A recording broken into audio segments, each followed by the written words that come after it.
Happy Tuesday. Tech Talk Tuesday. Come on, sign up. Let's roll, y'all. That's as southern as I can say it. Let's roll, y'all. There's one. Come on in, Darren. There's 3, 4, 5. Come on. Let's hook up. We got to go. We got stuff to tell you, stuff to talk about. We're going to get on here. Hey, Chad. Thanks for tuning in, Chad and Alan. Thank y'all so much for checking in. I got some interesting ideas that I want to share with you today. Charlie, there you are. Mark, Daryl, yep. Greg, Mark, 2 Marks, David. Happy Tuesday, you guys. Gary, what's up? That's right. Okay, y'all coming on in. Thank you. Thank you so much for coming in. I wanted to tell you that I'll change over to the board in a minute and let you. There's Cash. One of my favorite names, Cash, man. That's if your first name was Cash, you ought to learn how to save up by now. Hey, Scott, good job there at the races. I got to see you on Facebook a little bit. Jeff, Steven. Yep, it's class time. Thank you all for tuning in. It's Tech Talk Tuesday number 150. 150. 150 weeks, you guys. Me and you have been doing this, and I'm so thankful for it. Gary, Thomas, Chris, Steven. It's great to see you guys check in here. I want to tell you, too, that we're 6 Tech Talk Tuesdays away from our 3-year anniversary. That's hard to believe that we started Tech Talk. It seems like 1 year, maybe. But now, there it is. Hey, Brian. Hey, Scott. Thank you for tuning in, my stalkers and super stalkers. Hey, Mike. Engine guys, man, you want to know how to work on an engine and make more power, you're limited to the rules. They got some serious rules, and figure out how to go faster and faster. Thank you, Brad, for tuning in. It's one of my heroes that I follow to see how fast he can make these little baby engines go. Charlie, thank y'all so much. Thank you over there from OKC. I see you guys from other countries. Hey, Scott. Jim Bob, there he is, man. Scott, yeah, fancy meeting you here again, right? Yeah, I got some stuff that'll fancy some of you guys. So we're going to talk a little bit about bore and stroke. We're going to talk about crankshaft overlap, which is a kind of a weird term, but it's a way I kind of look at them and compare what's really strong and what's weak. And Ian Mopar, yeah, you would understand what I'm saying. Chris, there you go, man. Pro Stock coming in. Oh yeah, testing over there. I bet you it's 100 degrees over there today. Hey Jay, I want to talk a little bit about some rod bearing sizes, rod bearing journal sizes, and how that affects the stroke. Hey Valerie, Bobby, nice for you guys tuning in. I appreciate it. I see some names popping up. I'm very fortunate and blessed that you guys. Hey Barry, good to see you again, my friend. God bless y'all over there. Up there near Chi-Town. Yeah, things are going good down here in Nashville. I'm very blessed and very thankful. And now that I've retired from engine building and dealing with clients and creditors and employees every day for 7 days a week for decades, when I did finally pull the plug and retire, all of a sudden I got some bandwidth or some brain space that was in there, but I didn't know I had it. It's not saying that I'm smarter than anybody else, but I've had lots and lots of experience, and not all of it was smart experience. A lot of it was pretty dumb, and that's how you run over parts and break stuff. But if you don't ever find a limit, you can just keep doing the math, and the math will tell you something. But man, you got to keep trying till you run over stuff and throw it on the ground. And one of my favorites, not favorite saying, I hate saying it, is literally threw the rods out. And I used to say when you surprise somebody, like I went to a Harley shop the other day and they were so surprised to see me. It was like they blew a gasket, but they didn't. They were so excited to see me. It was kind of like they threw the rods out. But no, not because it was bad. That's really a bad term. They said, oh, I know. They thought Santa Claus showed up and that I had camshafts with me in my car. No, that didn't happen either. But made it on time. Look at you go, Chris. All right, I'm going to get off of me and go back to the board, and let's talk a little bit about that. Yeah, it's time for a change in zone. Yeah, you're right. Erasing flat tapping information. All right, here we go. Let's roll this old cell phone. Let's see if I can get this thing to swap over for us.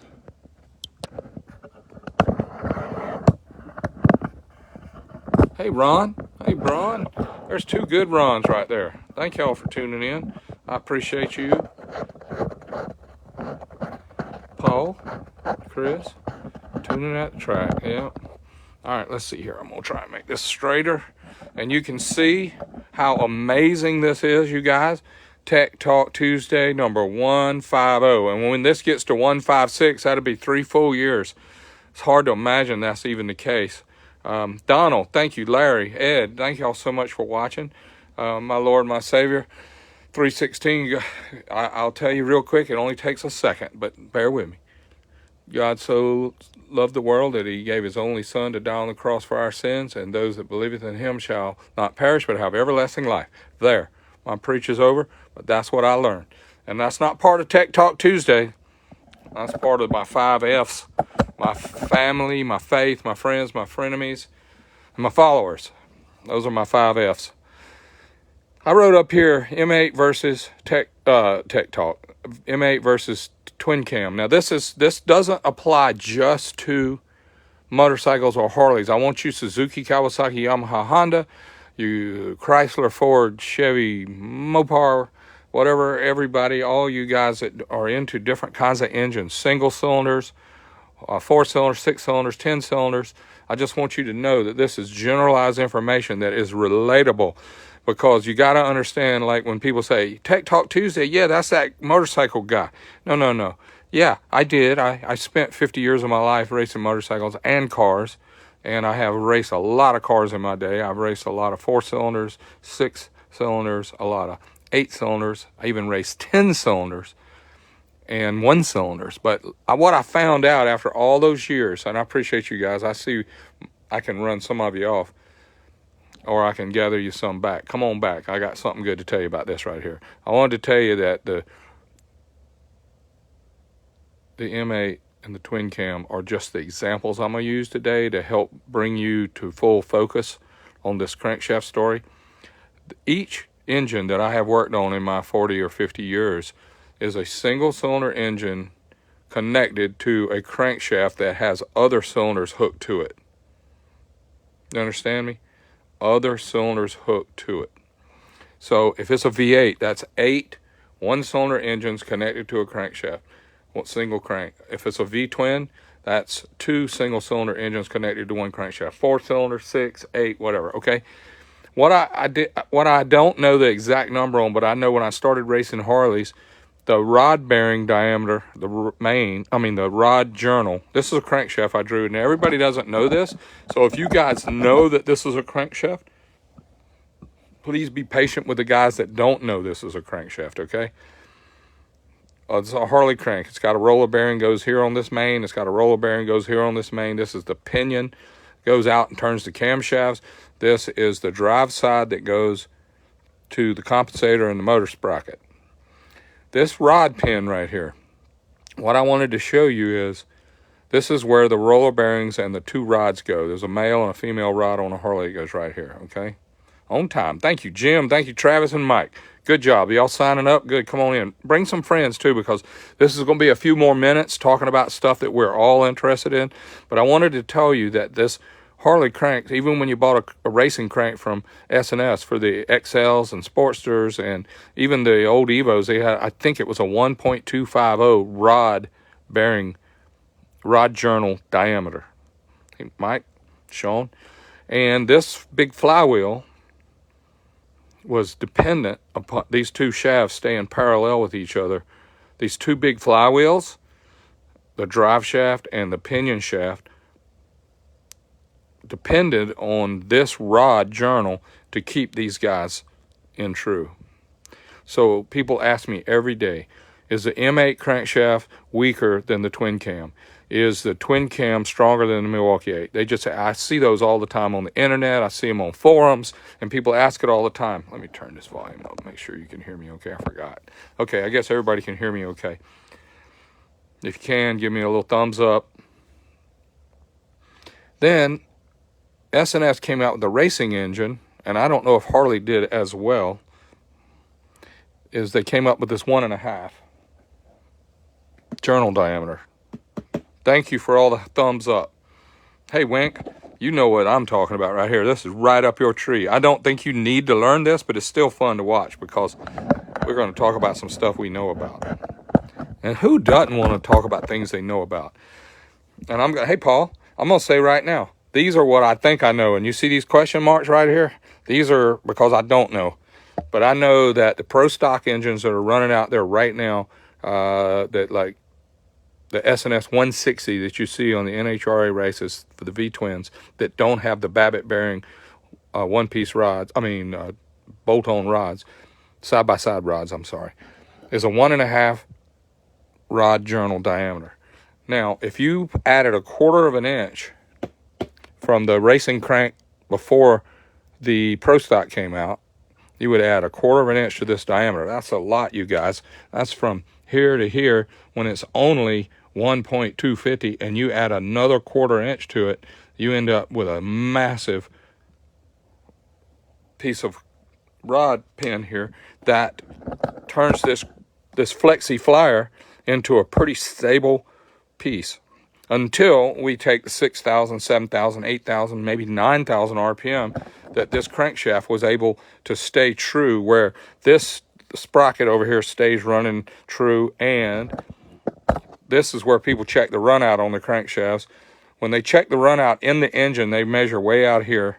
And if this is off just a little bit, it's waving around over here, this pinion shaft. When they check run out on your crank in your Harley, and they check it in the engine, this little deal here might be, say, 7 or 8 or 10 or 12 or 15 thou out of true. This is what I wanted to share with you guys that doesn't really get put on the internet. I see folks building cranks, and they're checking the run out right here. And they're checking the run out right here. There shouldn't be any run out right here. What would be really cool to see is what does it have out here and what does it have out here. Because whatever is off here, if it's 1 thou off here, it could, by this length, 1 thou this close to the center could be 10 thou out here. Because it's like this. The center right here of my finger, when it's waving around out on the end of my finger, look at it right here. Right here on this knuckle, it's not waving around much. It could be 1 thou out, but look out here, it's 20 thou out. So if you could put something true on this end and something true on this end and check the run out, you will see that if it's true right here, look out there where the tip of my finger is. It's waving around like a flag out there. So I think that's really important for us to understand, because back in the days with the twin cam, guys used to say, you can run the chain drive on your twin cam to drive your camshafts, but you can't run the gear drive, because if your crank's not true, and the only place they would check would be on this shaft, make sure that the run out was within 5 thou, because the teeth on the drive gears would be bottoming out and you would have no gear lash.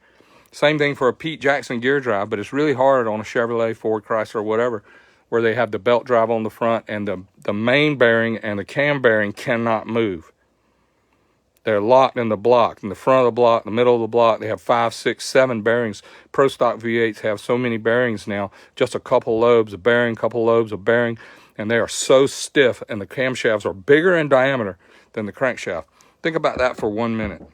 On a pro stock car today, a 500 cubic inch engine, the camshaft bearing is bigger than the main bearing of the crankshaft. You look at the front of DRCE3, DRCE4, and it's got a giant cam bearing in the front of the block, and it's bigger than the main bearing. That's because they learned a long time ago that we've got to stop this thing from waving around. We got to stop the cam from waving around. Hey, Sean. Hey, Scott. How much run out is acceptable? It's a great question. Are you talking about right here where the guys on the internet check it? Or are you talking about out here where the cam gear runs? Big difference. Could be whatever this number is, could be double out here. So I don't know that. I like as little as I can get.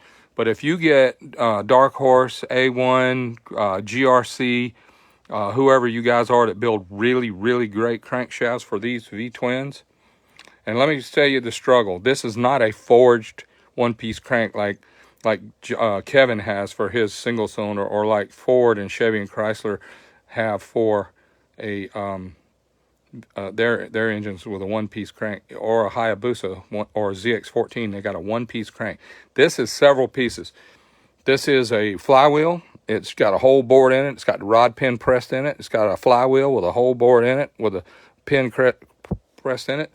It may have the pinion shaft made onto the flywheel in one piece, and it may have the drive splines made into the flywheel. So that would be a 1, 2, 3 piece crankshaft. And the only thing that keeps it straight is the diameter of this rod pin. I also wrote down here, when we changed over to the twin cam, the late model twin cam, I'm pretty sure they went up to like 1.65, 1.67. And somebody's going to tell me the numbers that go right here where these question marks are. There's somebody watching right now. Hey, John. Hey, Willie. There's somebody that knows what these numbers are right here. And if you type them on here where I can see in the comments, right here, I can see your comments. Thank you for saying that, Willie. Thank you, John. So somebody tell me this number. Twin cam rod pin diameter. That would mean what's the size of the whole board in the flywheel, and what's the diameter of this pin. Does somebody know? You'll tell me in a minute, and I will add it. Those of you that are looking that up or know it off the top of your head, please type it in. Also, the new Milwaukee 8, 2017, 18, 19, 20, 21, 22, and I hear 23 coming. They've got a bigger rod pin diameter. So we've gone from 1 1/4 inch, 1.5 inch, 1.6, now up to 1.7. Hey, Lindsay, somebody tell me. It'll come through in a minute, because I see out of 70-something people. There you go. Crank pin on my Pro Fuel motor, 1/700. Okay, that's great. Thank you. Now, is that a one-piece crank, or is that a pressed together flywheel assembly with a 1.7? They're coming. But anyway, my point I want to tell you is when you get this bigger, this big flex that happens right here gets more in control. When I retired from NHRA Pro Stock Racing in 2016, we ran only a 1.5 rod pin, which was terrible, but it was flexing so bad, and we were running giant 500-gram pistons, 2 of them. We had billet aluminum rods, and we were spinning the thing 10,000 RPM. So as soon as this would be going round and round and round right here, there you go, Brian. You're right, 1.671. So look, he did a good job. Right, watch this, 1.671. Good job, my friend. That's a way better than this Pro Stocker. So a stock twin cam has less chance of twisting, because the surface area of the circumference. Somebody's going to type in the Milwaukee 8 in a minute. But here's like a 1.250 hole. Here's a 1.500. Here's a 1.670 hole, and then here is like a 1.7 something. So if you look at the hole diameter, you got this much press from the flywheel to the pin, or this much press. This is looking at it from the end. The undercrank is a hex end, not press. Big nuts hold it in place. Okay, thank you, Daryl. That makes sense. That means it's hex. There's also the old Evos were tapered, and they had big nuts to hold that thing in. I think over here and over here maybe. Come on, somebody spit it out for me. I'm spinning my wheels here. All right. Anyway, there's 2 more question marks here that will be filled in a minute, just so we can understand what the difference is between these flywheels. Now, go to the Chrysler Hemi. I think it's 2.5. I think some Chevrolets are 200. I think there's some 2-inch small block Chevys that are a lot used, and you would not believe it, you guys, if you're still tuned in, is the Pro Stock 500 V8s are running a Honda 4-cylinder right here. They're running 1.870, I think it is, or 1.780. I don't know the number right off the top of my head, but it's a really small number they're using here, and they have the mains and the rod keeps this from flexing. 1.880. Thank you, Chris. Look at this. I have to change the most. Look at this. 1.880. 180. Ooh, looks like my little marker ran out of ink when I got that 1,880. I'm going to tell you something, you guys. I'm not trying to be perfect with these numbers, but I wanted you guys to see the scale of how far we've come in time. 1,250, 1,500, 1,671, and then a 1,880. This pen is so large. So if you're asking me one day, thank you. If you're asking me one day, Milwaukee 8, Pro Stock, 1,880. Thank you. Okay, I'm mistaken. Yeah, the Milwaukee 8 might be 1,7 something. I see what you're saying. Thank you, Chris. That makes sense. Is that still the Honda journal with the Honda bearing on it?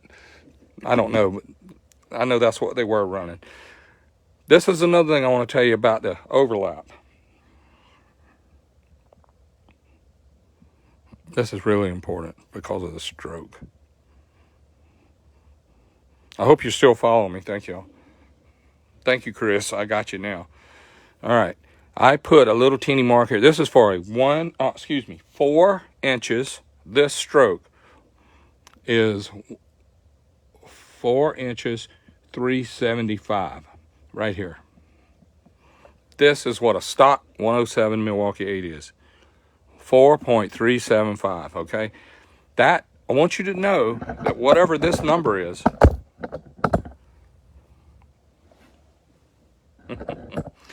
live is fun, isn't it?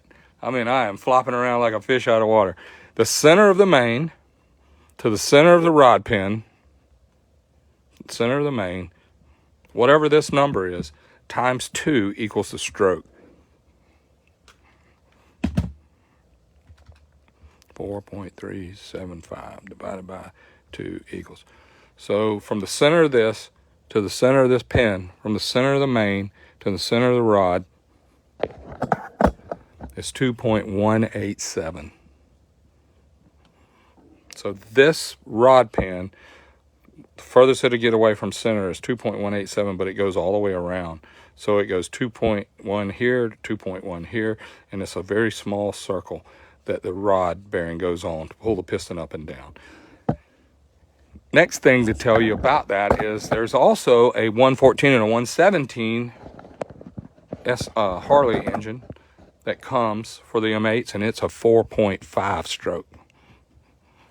The 117 CVO, the 114 Milwaukee 8, they come with the 4.5. There you go, 1.772. Thank you. Yeah, that Pro Stock, that makes sense right there. Thank you very much. So back to this number, just so we have these numbers right. If y'all are writing this down or looking, what did you say it was? 1.722. Yeah, so you can see that every time we change engine phases from the old 4-cam to the racing version, then the twin cam, then the Milwaukee 8, we've continuously through time going up bigger and bigger and bigger. What this has done for us, you guys, is it's built us a stable bottom end where it flexes less. Also, I want to take this and look at it from a top view, straight down on this crankshaft, that the center of the mains and the center of the rod, the closer these two centers are together, the more solid this shaft is. And let's get very extreme right here. Let's put a 5-inch stroke in here.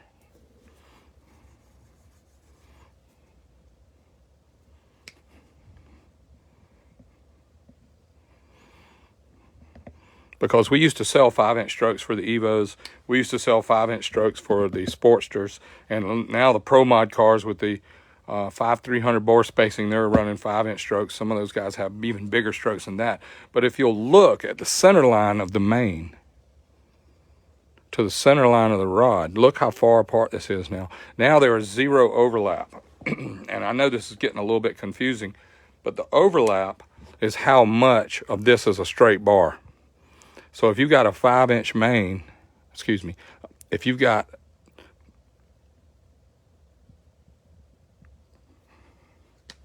golly, man, I made this so complicated. Welcome to reality, y'all. Here's the rod at 5 inches. From the center of the main to the center of the rod is so far apart now, it's 2.5, where we were 2.1. 2.1, now we're 2.5 apart. So now we've got an unbelievable flexi flyer again, because these two centers are so far apart, you guys. I hope that didn't go 1.772. Thank you again.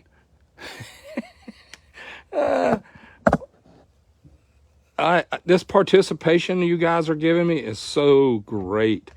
Just because I don't know something don't mean I can't help teach it, right?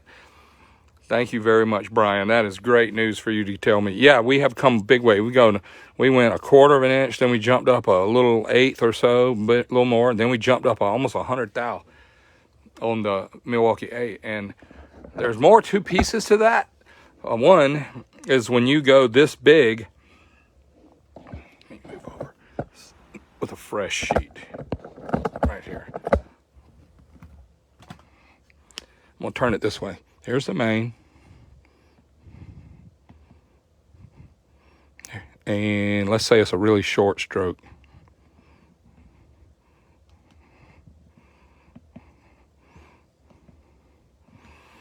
This crankshaft here has a very short stroke because the center of the main and the center of the rod are real close together. Also notice the overlap. The amount this rod overlaps this part of the crank. This is called crank overlap.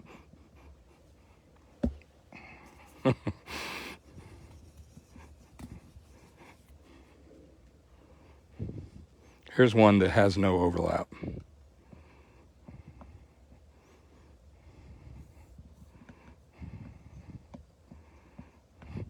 This right here would show you why this crankshaft would not be stable versus a short stroke.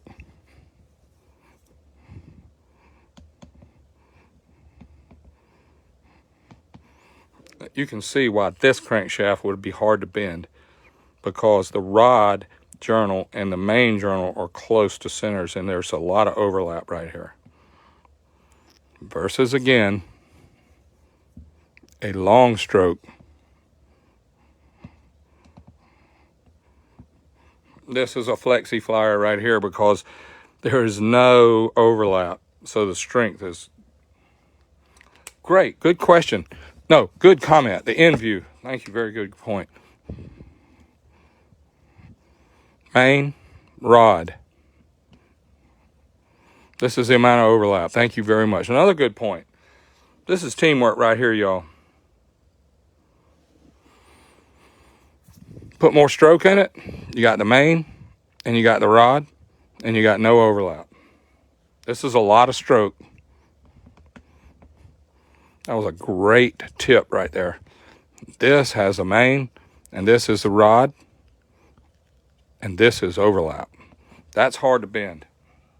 Yes, the answer was, thank you, Mike. The answer was, I used, on my engine that I'm building, I used a short stroke so I get some strength. I also use a large rod bearing in diameter so I get some strength. And I'll be able to turn more RPM in my Milwaukee 8 than people with high, big stroke where they have a flexi flyer. And it's hard to keep the pinion shaft true when you have your flywheels doing this. And I'm going to tell you, I don't care how good you are building it. And Stanley Gardner and I have been working together for winning NHRA Wallies and races, him at GRC and me at Star Racing for 20, 30 years. And what we learned was we start off as close to true as we can on the run out. Then you also learn to bend it, not bend it, but preload it a little bit so that it might be out, sitting on the table new, but after you've run it at the racetrack, that it normalizes into a more of a straight part. Like when you scale a car, you don't scale it static to be the same on every corner. You scale it to be off in every corner so that when it's in the corner running at maximum speed, that the loads on all the tires are right. That's called dynamic measurement. You have to do it. Yeah, long stroke is less strength because it's got no overlap from the mains to the rods. Why do we put so much long stroke? Why do we put so much long? Well, we want cubic inches, and cubic inches give us horsepower. So I use big bore short stroke. I like big bore because I can put bigger valves. I like big bore because it flows better.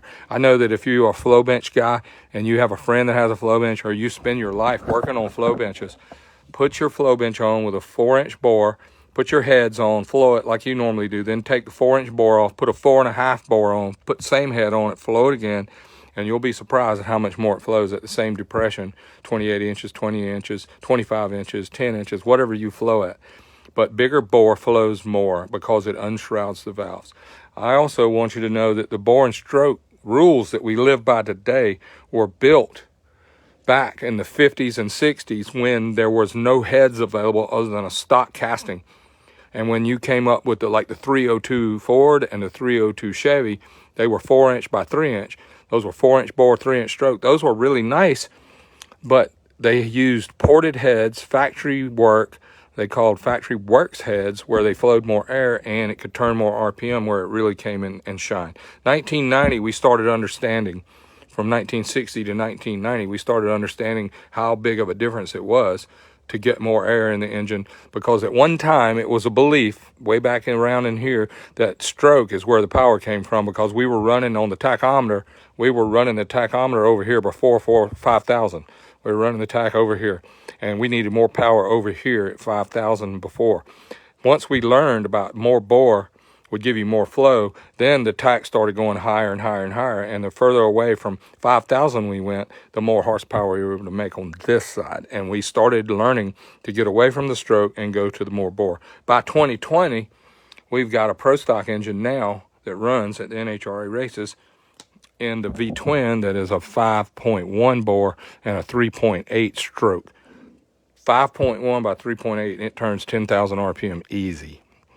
The 500-inch engines that you see on TV every week, they are like 4.73 and like 3.52. Whatever you get, the biggest bore you can get without blowing a head gasket between the bores, that's the bore you run. Limit period is the gasket and the cylinder wall, bore to bore, center bore to bore. Then you find the rule, which on that class is 499.9. Then you put whatever stroke you can get into it to make this be 499 cubic inches. Biggest bore you can fit, and then the stroke to get the cubic inches. I've been teaching that and telling that and sharing that for a long time. But I ran out of time again, and I have not even scratched the surface. But I wanted to share these ideas with you about crankshaft overlap, and also the indication that we're doing, trying to measure our crankshafts in a static plane on a lathe in V blocks with 2 dial indicators or 4 dial indicators, trying to make it perfect at static. But in reality, these flywheels are doing this, and these shafts are waving around like antennas. God bless you all, man. Thank you all for watching. Come in next week for Tech Talk Tuesday number 151, and this is not possible unless you guys are interested. Please give me feedback. Please tell me what you would like to know more. I saw some great questions come by. I will try to address those as I can, and thank y'all. May God bless. Good night.